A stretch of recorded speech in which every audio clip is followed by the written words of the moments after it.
Olha, e para falar sobre esse assunto, sobre os perigos envolvendo a boneca Momo e que vem preocupando os pais, né, nos últimos dias. Recentemente, inclusive, tivemos um caso de um menino de 12 anos que cometeu suicídio na região após falar para a mãe sobre a boneca e acendeu aí um alerta para as pessoas sobre o conteúdo que crianças e adolescentes andam vendo na internet. Para falar como a gente pode se proteger, falar deste assunto, vamos conversar agora com o professor do curso de Ciências de Computação da nossa Universidade do Vale do Itajaí, a Univale, especialista em segurança na internet, Fabrício Bortolucci. Professor Fabrício, muito obrigado por ter vindo ao TVB Meio-Dia. Um assunto que acho que até retorna, né? E você talvez vai falar muito bem. O conteúdo para mim é só de literatura, não de acesso. Os meus filhos já não têm mais aí nessa idade para estar acessando e vendo esse conteúdo. Ou se tem, eu acho que tem um pouco de discernimento para poder saber que, né?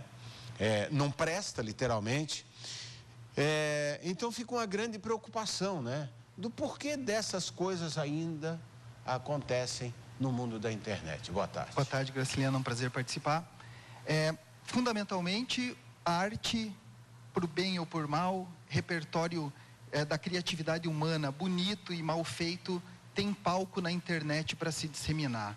Então, episódios como esse da boneca Momo e mais anteriormente da baleia azul, os desafios acabam causando grande perigo para as pessoas que são assim adolescentes, crianças psicologicamente vulneráveis, com tendências a comportamento violento, muitas vezes desassistidas do pai e da mãe, que encontram ali uma forma de refúgio, uma forma de se manifestar e até de fazer mal e maldade para os outros. Depressivas. Né? Exato, esse tipo de comportamento encontra espaço, porque tudo cabe na internet, né? O conteúdo não é regulado por ninguém.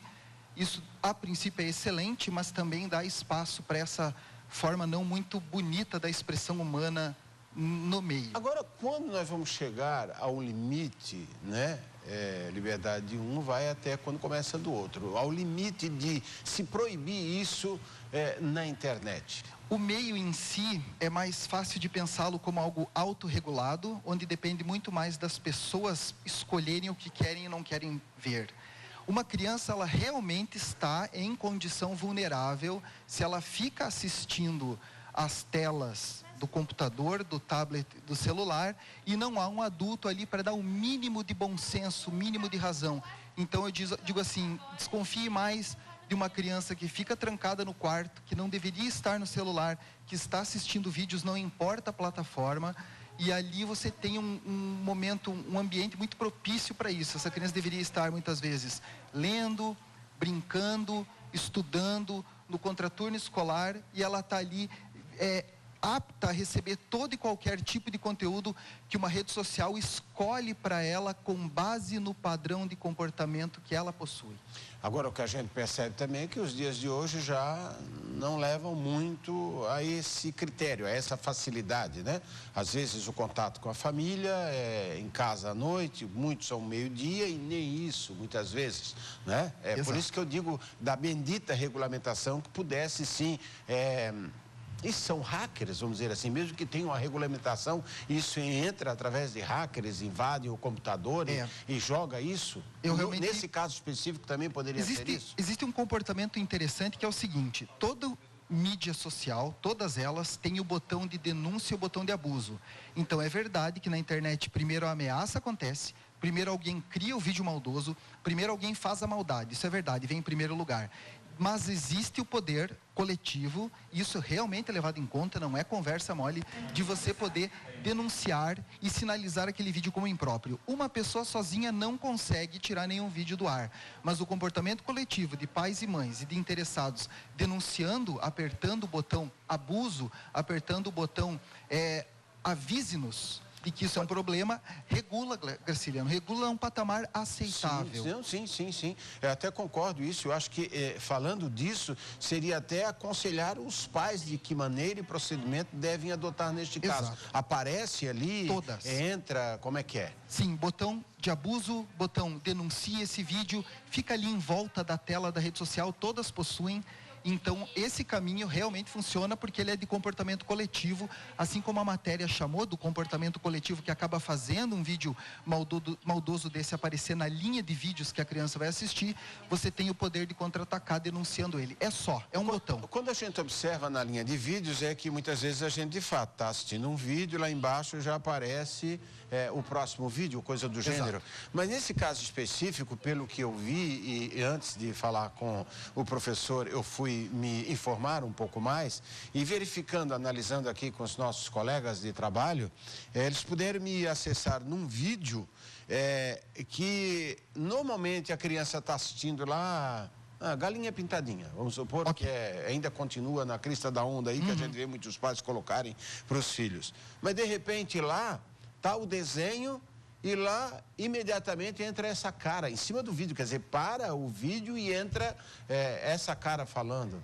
Nesses casos a gente ainda está na onda em que o atacante, o hacker, a pessoa maldosa realmente conseguiria então inserir essas imagens problemáticas. Importante dizer que nas plataformas de vídeo que a gente consome, a maior parte delas, rede social como Facebook, YouTube e tudo mais, ainda não houve comprovação de que esses vídeos estavam ali.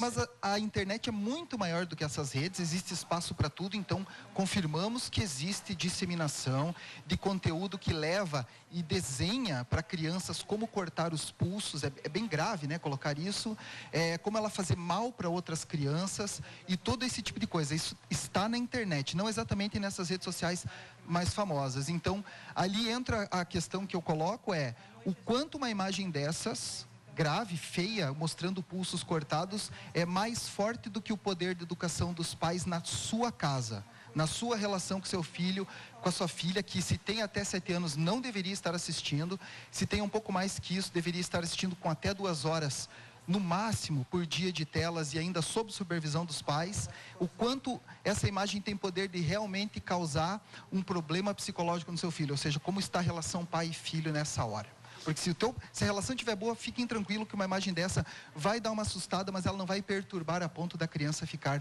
traumatizada. Agora, pelo jeito, a gente esteve sujeito a tempo do Baleia Azul, não sei se já saiu da rede ou não, agora Momo, e isso não para por aí. Não para. A internet sempre será um veículo para a disseminação de arte, notícia, cultura e do lado maldoso e sombrio do ser humano, sempre. Então, uma criança que quisesse procurar esse tipo de coisa e pornografia, por exemplo, encontra fácil. Então, pai e mãe, a questão é você deixar seu filho livre desses problemas. Pense bem no que você está fazendo quando deixa uma criança dessas usando o celular no meio de um restaurante, trancada no quarto, sem que você saiba sequer a senha ou tenha a impressão digital para destravar esse aparelho. Esse é o problema. Resolvendo isso, podem ter certeza que todo o resto não vai funcionar. O ideal é que todo pai tenha conhecimento do equipamento que coloca na mão dos filhos. Com certeza. Para poder... Sim. Se o pai não consegue desbloquear o celular da criança, aí realmente é o lugar ideal para um desocupado querer colocar imagens ali de qualquer tipo e até tentar causar mal para o seu filho, sua filha,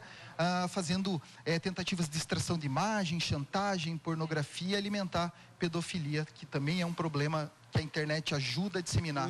Mesmo que tenhamos aí chave para todo esse controle, mas a internet, e por isso a internet é ainda uma terra de ninguém, né? Exato. Se você está interessado no aspecto de tecnologia disso, procure por softwares de controle parental. Preço de antivírus, tem que pagar, eles não são grátis, mas não são caros. E ainda, se você está mais interessado ainda que seu filho só possua o melhor da internet, procure as versões pagas e livres de propaganda, com conteúdo pré-auditado desses serviços de streaming ou mesmo televisão, porque televisão também vem pré-auditada, não vai aparecer conteúdo dessa natureza, seja na programação principal, seja na propaganda. E, inclusive, uma grande preocupação que chegou a informação, e escolhendo aqui entre os colegas de trabalho, de que em determinado momento...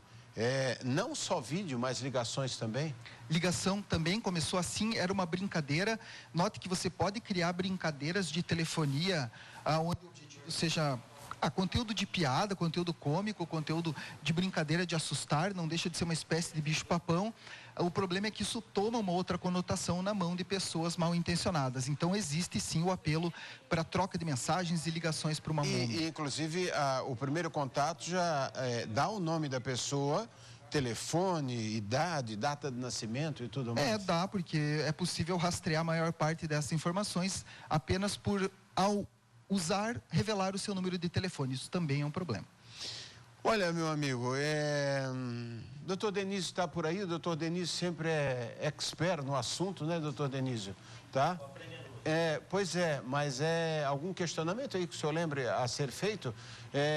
Professor, não sei, eu sou leigo completamente, por isso é que a gente trouxe aqui, claro, né, para trazer esses esclarecimentos, né? Antônio, tem alguma dúvida, Antônio? Sempre bom saber. Saber de vocês, sim. Sério. Porque a gente não tem... Eu não tenho mais filho, nem neto, na idade de trazer, assim, esse assunto... Pros adultos, e conhecer do assunto. Né? Para o adulto, você, pai e mãe, talvez ache muito claro, muito fácil separar a coisa boa da coisa ruim. A criança, ela não sabe separar. O conteúdo que chega para ela é previamente escolhido com base no comportamento dela, uma modelagem de marketing que não tem comparação na história. Então, se ela tem alguma dificuldade, alguma vulnerabilidade ou curiosidade sobre esse tipo de assunto, ela vai encontrar. Antes da internet isso existia também busca por maldades, sobre como funcionam armas, como fazer mal para os outros, e hoje em dia isso está amplificado por causa da presença da internet.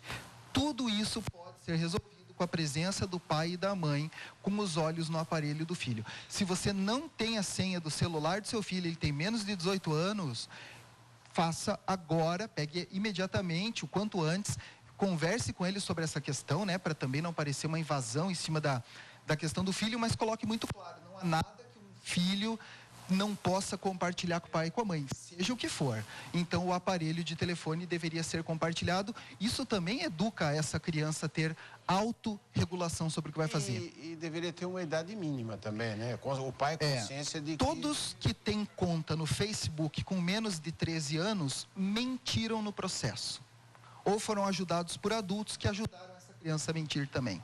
Se tem 13 anos ou menos, não tem juízo, o suficiente.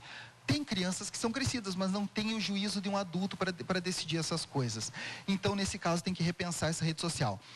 Brincadeira fora de casa com a supervisão dos pais é muito mais legal. Biblioteca, leitura, desenhos que venham por plataformas pagas, estamos falando aí de 20, 30 reais por mês, vão dar um acervo totalmente seguro para essa criançada. Então, realmente, não tem motivo para ficar com todo esse risco sem uma solução concreta e fácil de fazer. Não precisa entender do computador para fazer isso. O doutor já falou das denúncias, né, possíveis através mesmo do computador. Sim. E de aparecer, né, um ícone ali justamente para poder dar condições, né? Sim.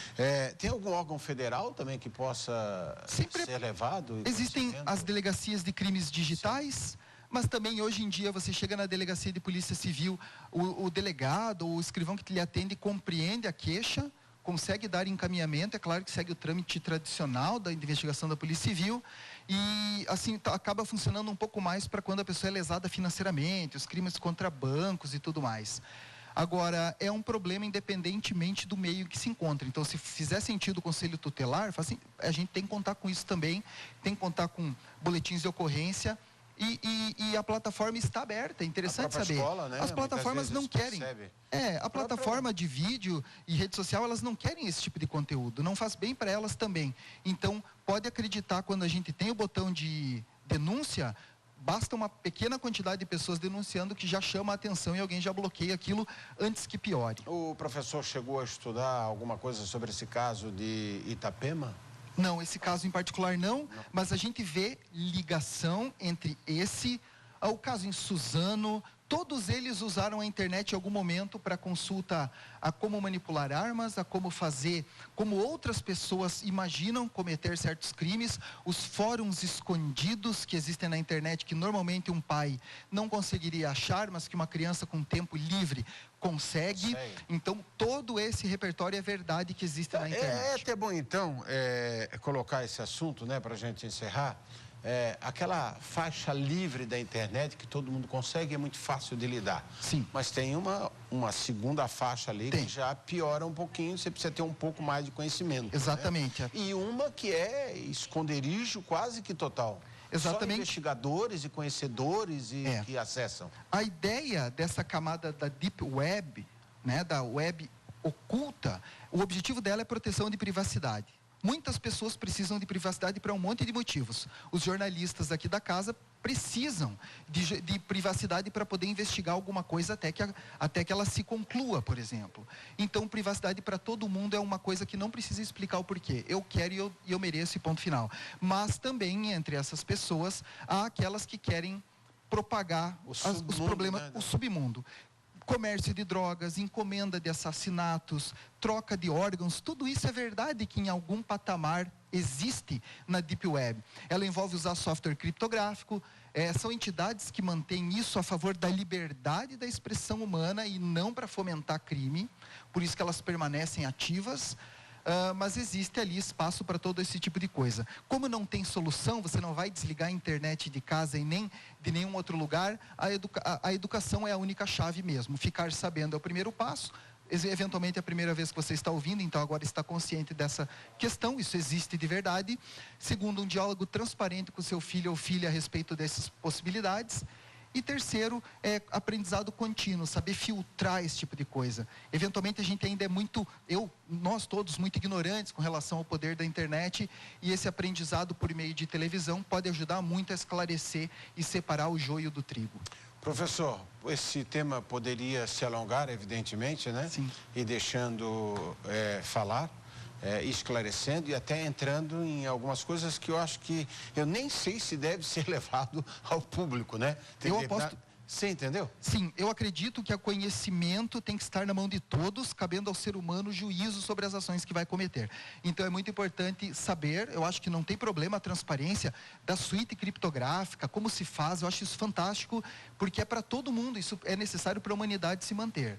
Agora, saber disso também é um passo para se autoeducar e regular a família. Muito obrigado pela sua participação. Boa tarde. Eu que agradeço. Boa tarde.